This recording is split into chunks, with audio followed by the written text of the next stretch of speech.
Welcome to Magick Moon Log. I am your host, Dawn Marie Franzen, and this is a weekly series looking at the astrological forecast. So sit back and relax, and let's see what the moon and stars will bring us.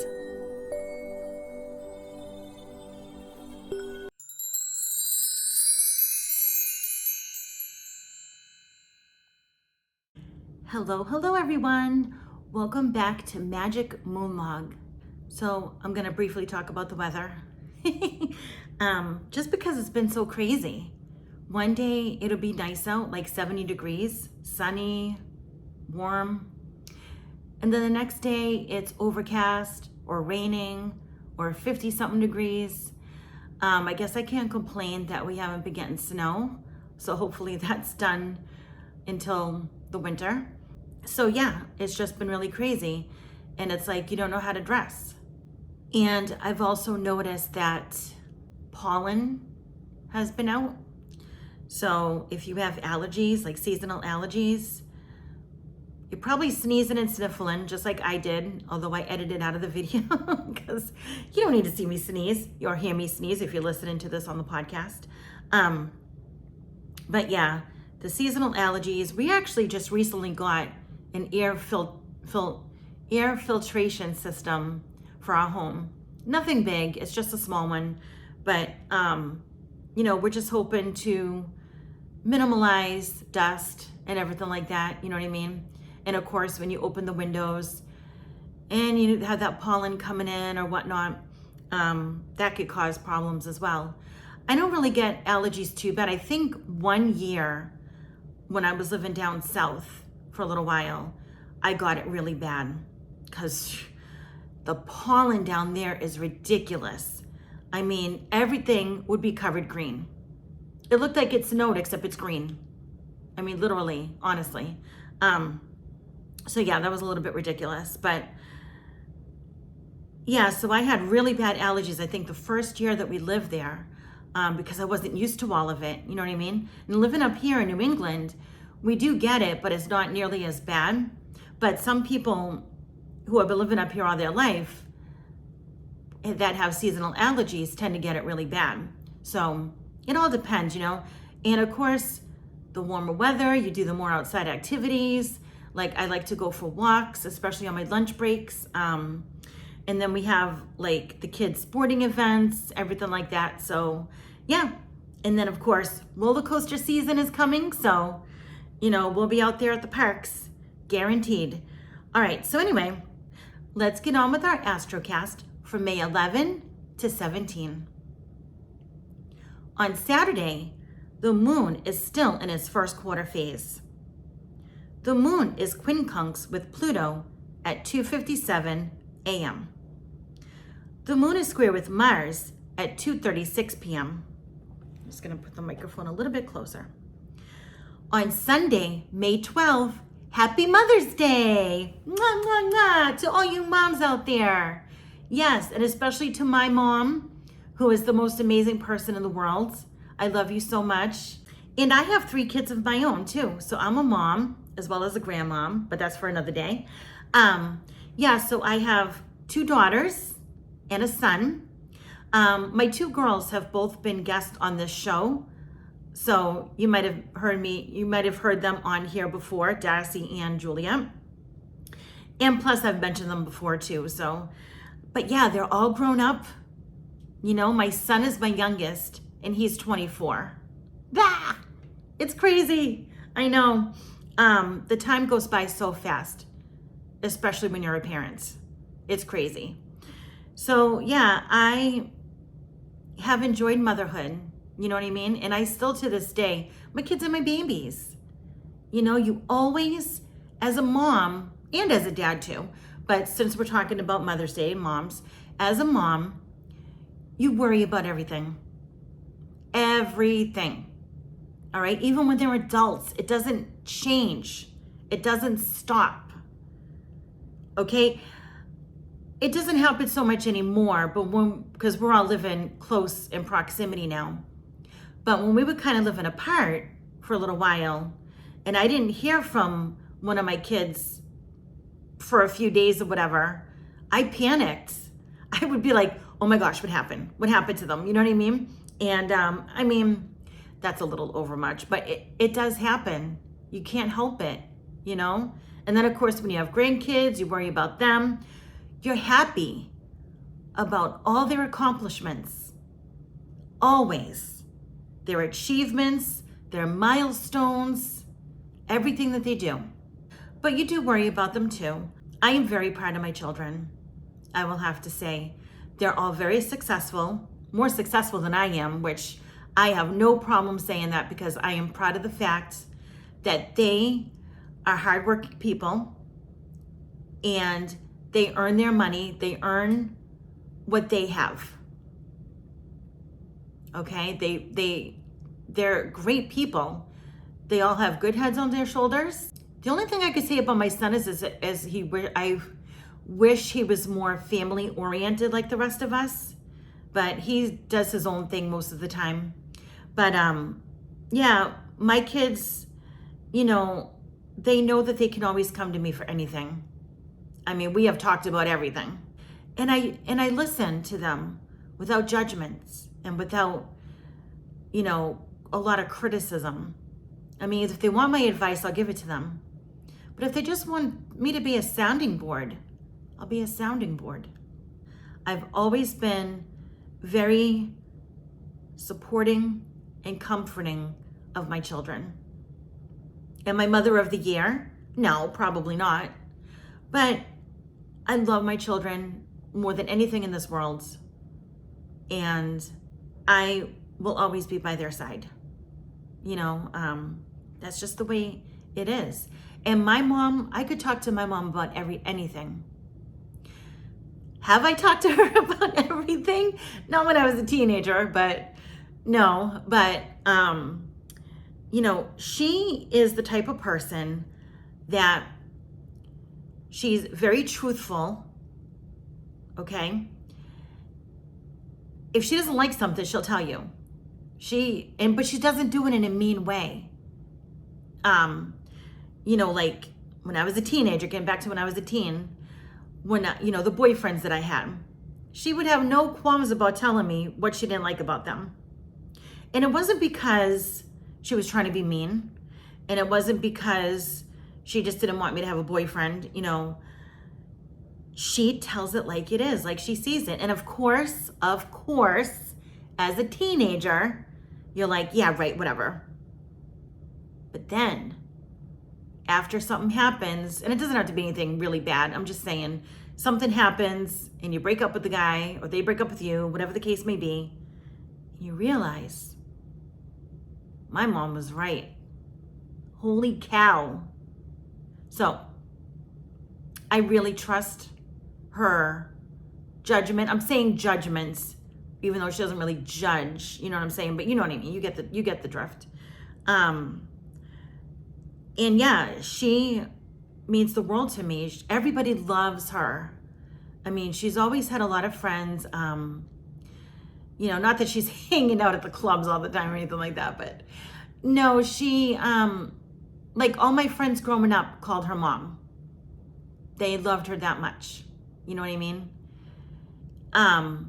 She's always been hospitable towards everybody. You need something? She's there. That's my mom. All right, before I cry, let me get on with this Astrocast. So still on Sunday, Mother's Day, at 3:57 a.m., the Moon and Venus sextile. The Moon and Saturn trine at 7:11. The Moon sextiles the Sun at 4:34 p.m. At 5:29, the Moon and Uranus sextile. At 12:52 a.m. Monday, the Moon and Jupiter sextile. The Moon and Mercury square off at 12:56. The Moon trines with Neptune at 5:13 and is void, of course, until 6:36 when it enters Leo. Meanwhile, at 5:14 a.m., the moon and Uranus are in conjunction. The moon and Pluto are in opposition at 10:35. Venus sextiles Saturn at 3:45 p.m. On Tuesday, the moon trines Mars at 2:49 a.m. At 5:06 p.m., the moon and Saturn quincunx. At 7:47, the moon and Venus square. On Wednesday, the moon squares with Uranus at 3:58 a.m. At 7:48, the moon enters its second quarter phase and squares with the sun.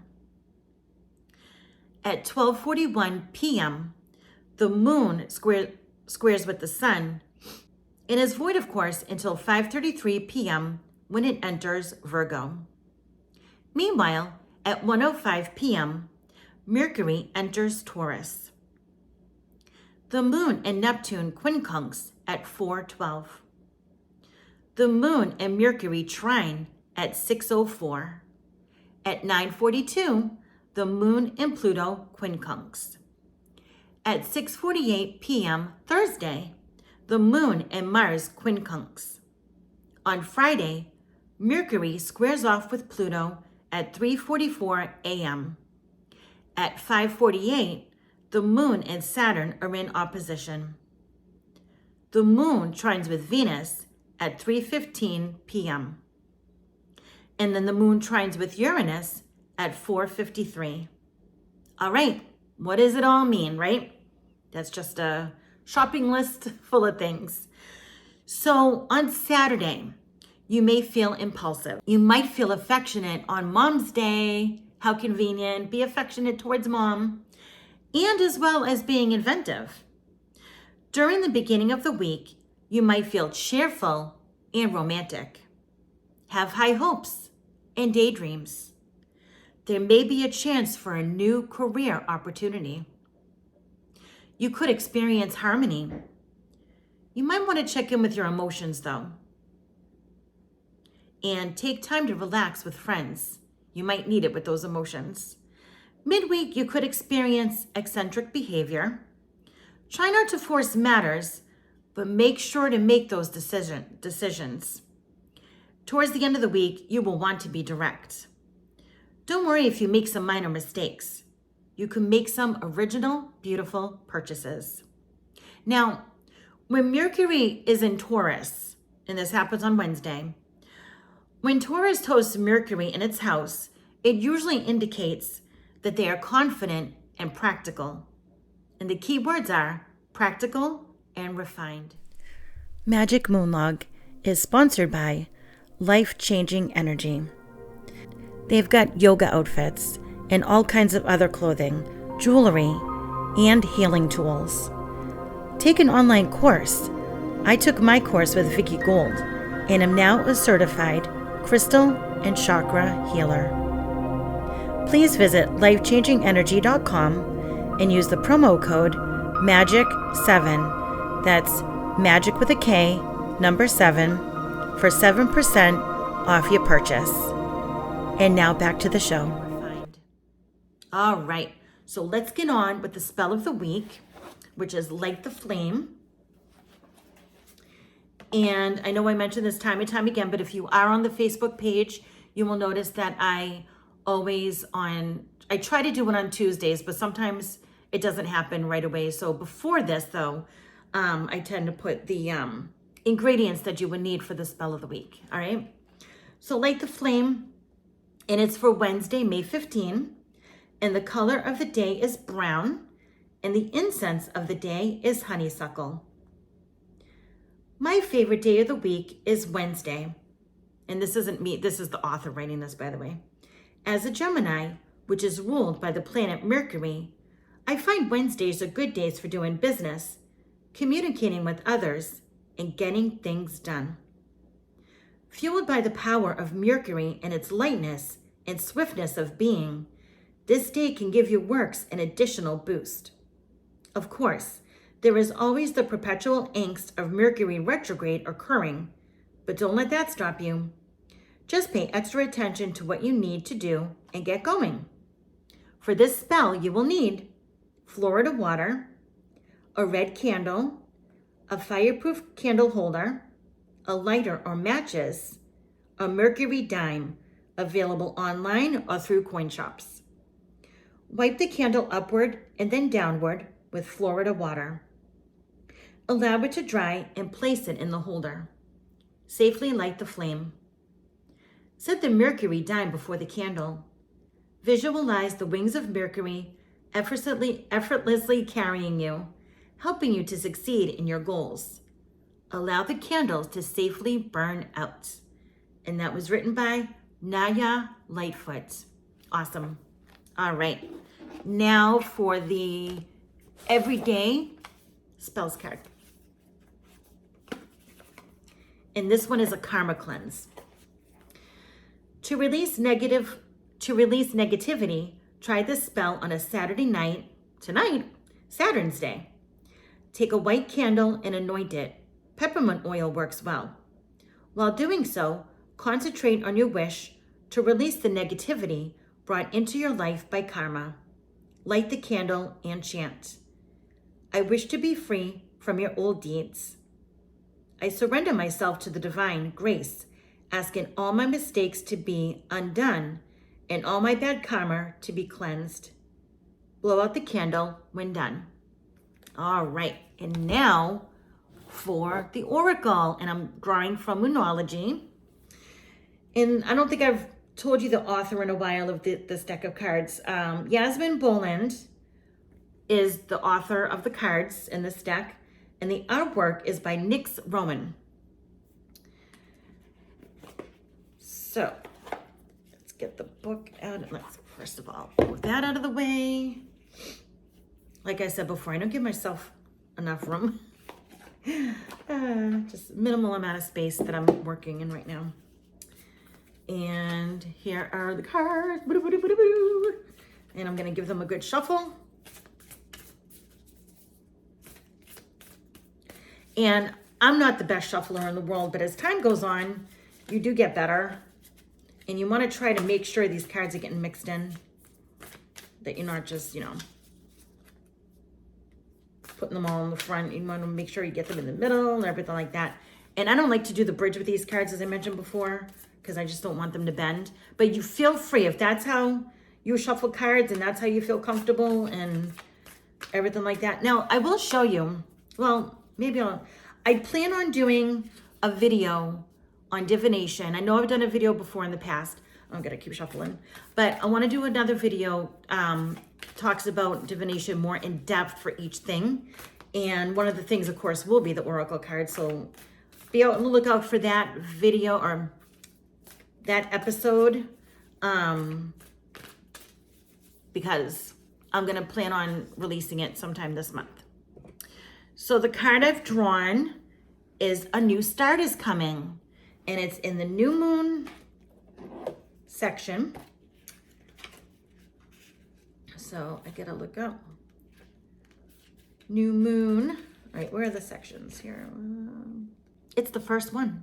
I guess that makes sense. All right. There is a yes coming your way. This is one of the most auspicious cards in the deck. It's totally positive and suggests something new and exciting is developing.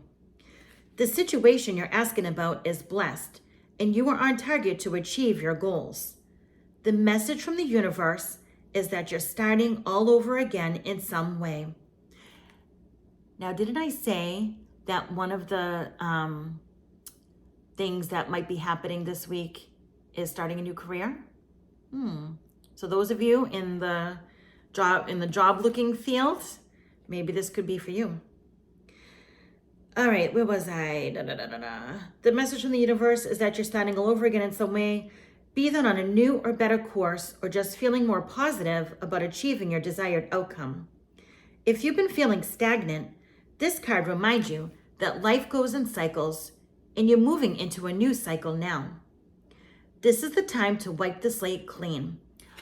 And, sorry, I keep interrupting, but we also have a new moon phase this week as well. So this all aligns perfectly.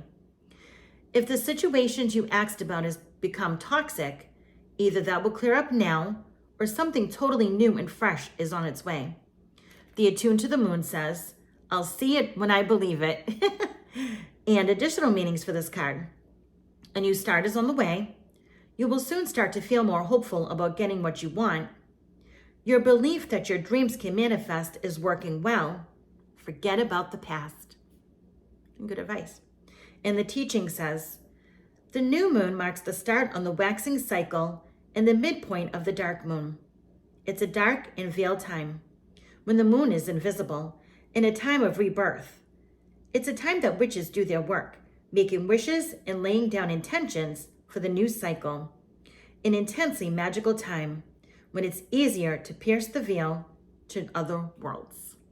All right, that is awesome. There we go. All right, well, that is all I have for you guys. If you are a mom, I hope you have a very special Mother's Day because you are special. And if you're celebrating your mom for Mother's Day, well, you know what? If you have a mom, celebrate your mom for Mother's Day. Seriously, because you don't know what tomorrow's going to bring. You really don't. And I'm not going to get too morbid, but you really don't know what tomorrow's going to bring. So cherish and value every moment that you can, not only with your mom, but with everybody in your family. All right, everyone, have a very magical week.